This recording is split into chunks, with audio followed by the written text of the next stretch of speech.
What's up, guys? Back for episode 2. I just finished episode 1. Assuming I upload these chronologically, it's not like a Futurama season 4 / pseudo season 5 type deal that I do to myself. I don't know, but hopefully I'll put these up in order and then we'll see what happens. But I think talking about some of my favorite movies. I think about movies since I talked about movies in the last one. Just adjusting the heat a little bit here. It's a little warm. So I was thinking recently some movies that I only saw 1 or 2 times, but that I really liked at the time, and also grew on me since then. I've been thinking about recently. One of those is 2001: A Space Odyssey. Ever since watching this movie, every other sci-fi movie does so many things that just bother me, and probably before I saw it too. Because I kind of like, what I really appreciate about 2001 is that Stanley Kubrick and Arthur C. Clarke wrote the script together. Arthur C. Clarke is my favorite sci-fi author, and he's super, he's not what you would call, he's science fiction, but speculative fiction, which is sort of the more, respected term for it, where it's like, it's what science fiction would literally mean, where it takes science and then it sort of projects into the future. It extrapolates, but not like without any logic behind the extrapolations. Like a Star Wars or something, or something where they just say, all right, well, we have spaceships now, and they shoot lasers that move slowly. It doesn't make any sense. And 2001, Kubrick and Clarke took it very seriously when they were writing the script, because they co-wrote the script, or they co-wrote early drafts of the script, and it's so well done from a realism perspective. It's funny to say because it's science fiction, but it's realistic in the sense that everything that happens in it, according to what they knew at the time and everything they could have expected to happen at the time, is consistent. So the space travel, they explore the realities of space travel, where going to Jupiter, where they go in the movie, and Saturn in the book, takes a really long time. And the spaceship, the Discovery 1, I think it's called, it might just be the Discovery, isn't aerodynamic. It doesn't have wings because that doesn't make any sense in space. And, it explores what it's like in space. It's quiet. It's there's nothing out there. It's like, and there's some good sci-fi that really doesn't do anything of what I just said. Like Firefly, I can think of a few particular scenes where they're traveling, in between solar systems, in between stars, in between galaxies. I think it's all in one galaxy, but really, really far, much farther than 2001. And they'll be traveling and they'll see a spaceship a Reaver ship coming at them the other way, and that doesn't make any sense at all, because if you're reasonably traveling those distances, you have to be going so fast, and there's so much space. The likelihood of passing within 100 feet, something that you can see, even a mile or two, is nothing. And then they're moving so fast, and they're moving so fast the opposite way, it just wouldn't happen. It makes no sense at all from any space travel perspective, unless they slowed down and they also slowed down, or if they make some relativistic argument that probably wouldn't hold any water anyway. It doesn't make any sense. But in 2001, everything is handled really, really, really well. Like that, for example, they don't, see anything coming at them. They're just alone in space, which is what it is. And, transmissions take time. It takes 10 minutes once they've gotten really far out for a message to be relayed back to Earth and back, because it takes that long for the radio waves to travel. And then they sort of deal with, there's no gravity, but they don't just have this artificial gravity, it's centripetal. There's a chamber that rotates, and there's a super cool scene where one of the astronauts is running around this ring. There's this floor that runs around a ring, and he's running, and he can stay running because he's running, and there's this centripetal forces. And the special effects to this one are amazing. It was 1969 it was made, and it still looks much better. It's because the way they were done sort of not low key, but not ridiculous. So it's things that age well, and they're also just on their own done fantastically well anyway. Like all of the planets moving in space, that's always going to look good, because it's not like, it's just for the technology they had for capturing images, you just can't really make it look better than that, and they did it really well too. And then all the things how they dealt with zero G, because they didn't. It's not like in that Tom Hanks movie Apollo 13, where they handle zero G well too. They have it in the plane that's a 707 that flies down really fast, so you have like 30 seconds of zero G. It's how they train astronauts, I think. So you actually get something that looks like zero G automatically, and that's cool. They didn't do it in 2001. They just sort of, the actors were very good at looking like they were in zero G, and they just handled it really well. Like the first scene in the space shuttle where there's this pen floating, or a pencil, and then he picks it off. They did that just with a sheet of glass that had clear tape taping the pen on, and then they just had someone who understood, what it looks like for something to be in zero G, moving it off screen, and then he picks it off. And it kind of looks a little bit awkward when he picks it off, because he has to actually get a grip on it and pull it off instead of just grabbing it. But it comes off really, really well. And how they deal with all the food and everything, super well done. And it's just, the movie is done with just without caring about about making it sort of a popular movie, about making it, there's nothing tropey about it. Or, in a bad way, I use the word tropey. Obviously, there are tropes that it created, but, there's, nothing like that. Nothing the space travel tropes, nothing. And the pacing is done not to be not boring, but to tell the story and to set the mood, which is how it should be done. It's really slow because the movie is really slow and it's happening really slowly. And it's, there are scenes, long shots of just planets, of just the spaceship moving. There are lots of moments of no dialogue.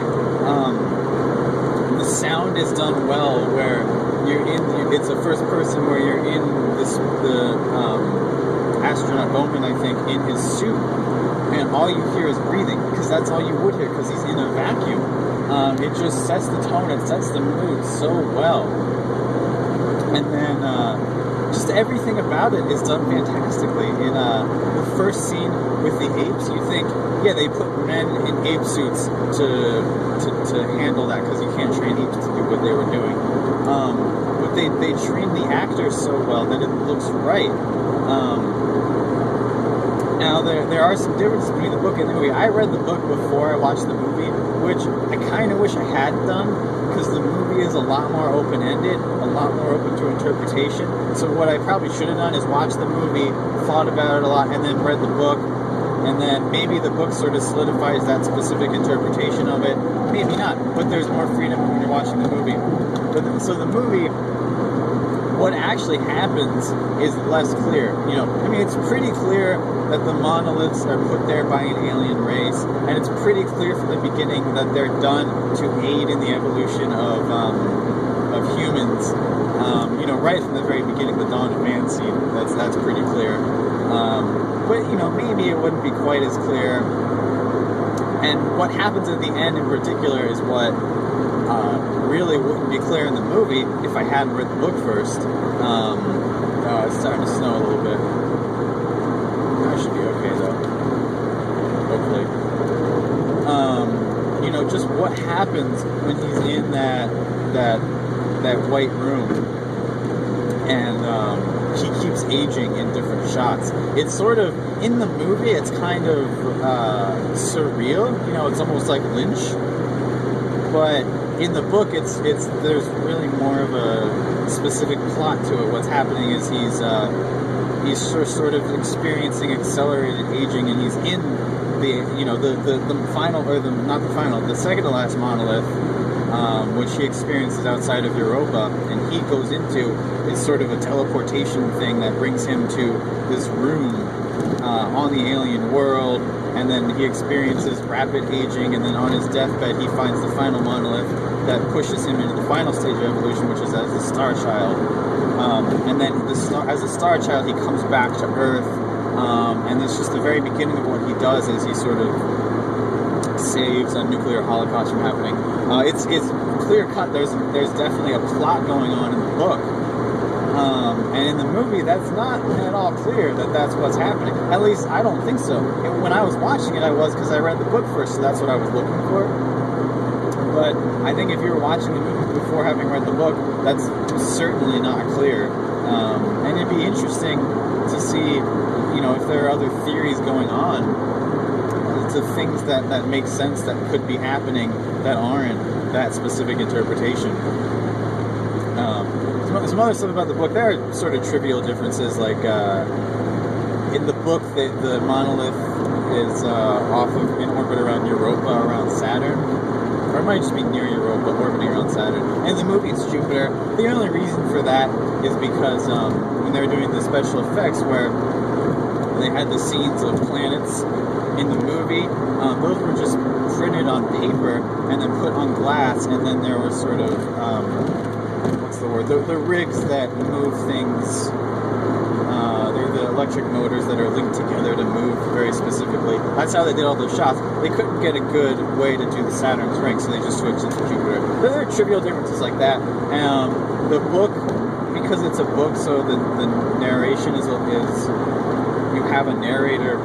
There's really no narration in the movie. It's sort of all left to what you see and the characters say.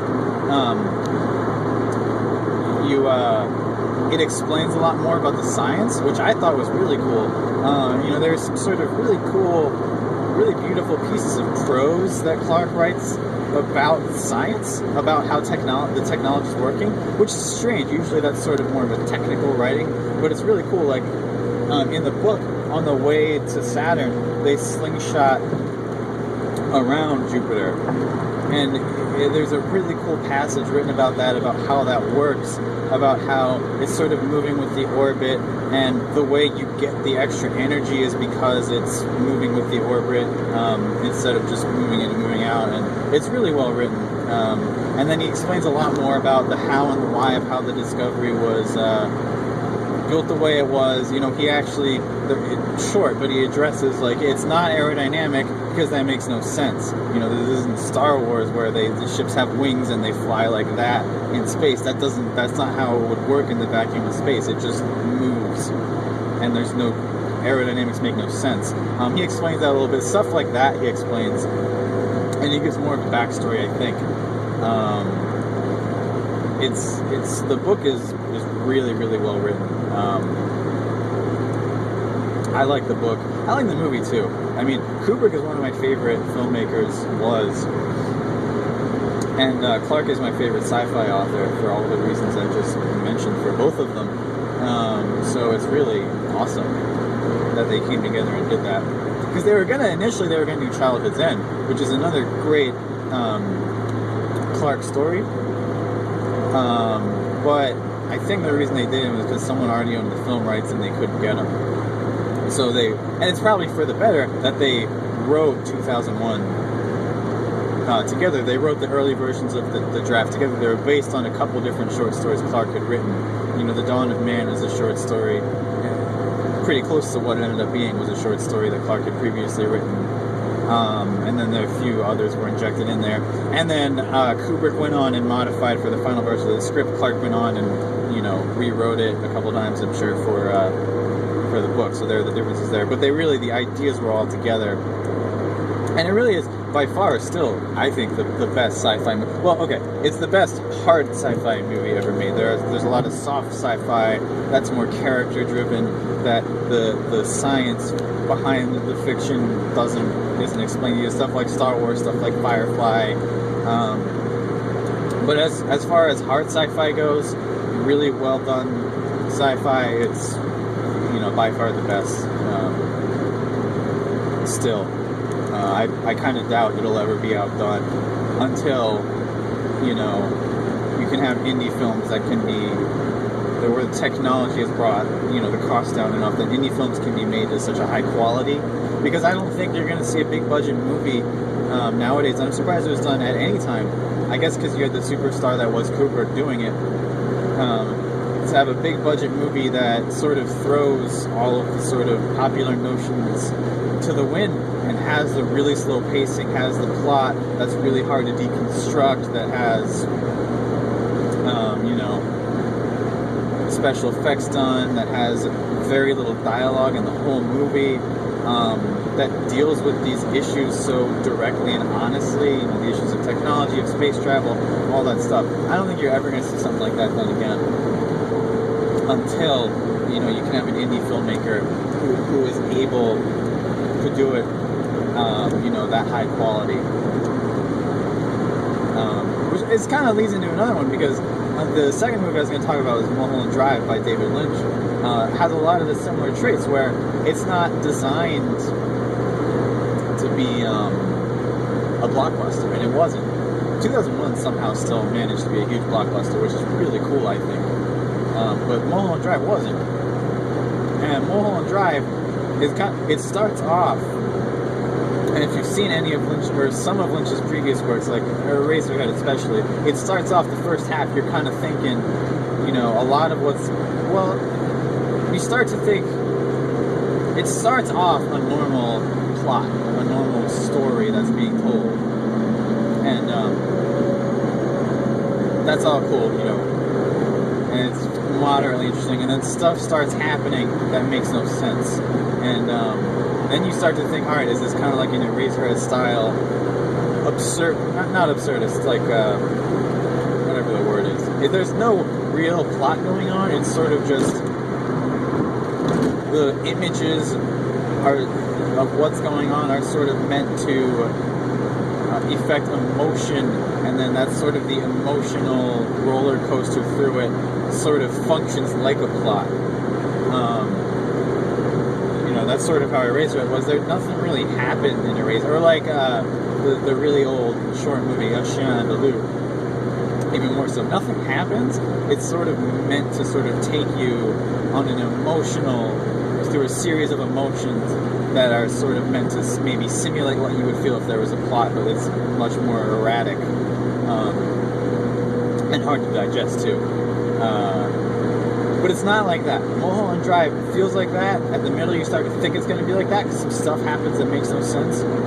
But it's not. It actually is. There are some parts that don't make sense because, spoiler alert, a lot of it's a dream sequence. At least that's the most popular interpretation. But there is a plot, and some of it happens in a dream. So some of this doesn't make sense, doesn't ever reconcile. But overall, it makes a lot of sense, and it's just really cool how you can sit back and initially after seeing it you can think, wow, that really didn't make any sense, and then you can talk about it or you can think about it for a couple hours after. I saw it twice, really far apart in my life. One was recently, and the second time I saw it I didn't really remember a lot of what happened, but both times you see the movie and then for 2 hours, at least 2 hours for both times, you're talking about what happened, and you get to a point where it actually makes sense. You sort of uncover the plot, so it's sort of like a mystery in that way.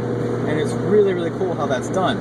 Because, once the credits roll, you're like, what? That didn't make any sense. And then you start to think about it, and there's some parallels between the dream world and the real world that make sense, and you sort of place where the dream happens in the real plot, and what happened, what didn't happen. And it is all really consistent in the end. It's really, really cool.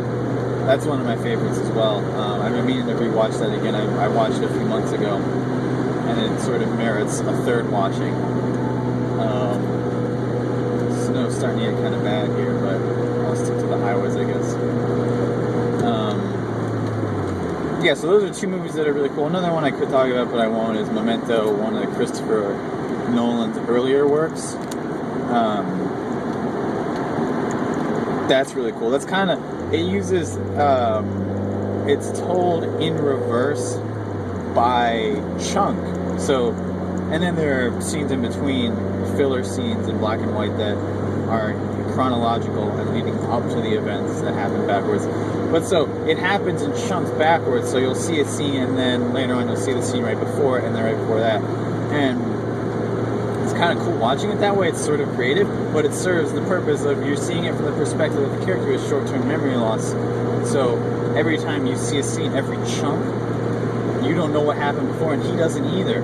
So it's really well done that way, and it's also done accurately how it deals with his condition. I forget what it's called, but it's sort of known as the only movie that deals anterograde amnesia. That's what it's called. It deals with that accurately, where he can sort of remember things, but then as soon as he sort of loses focus, something happens. It's just gone. He falls asleep, or something just draws his attention away. Whatever happened before is just gone, and it deals with that.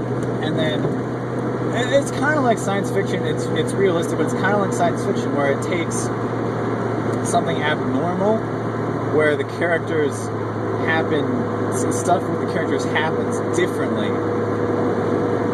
and then it builds what is soft science fiction on top of that. It's still about the characters. It's still an emotional story. It's about their personal battles,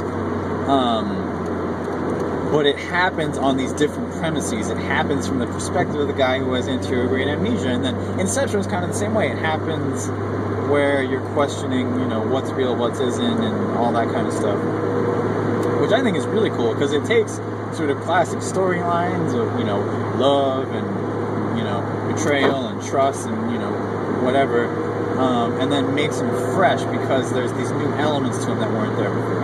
So Memento is a really, really good, and it's also a movie that you'll talk about for a while afterwards. You'll probably want to see it again right after, because there's some twists and stuff. Those are three of my favorite movies. So I'll end this now.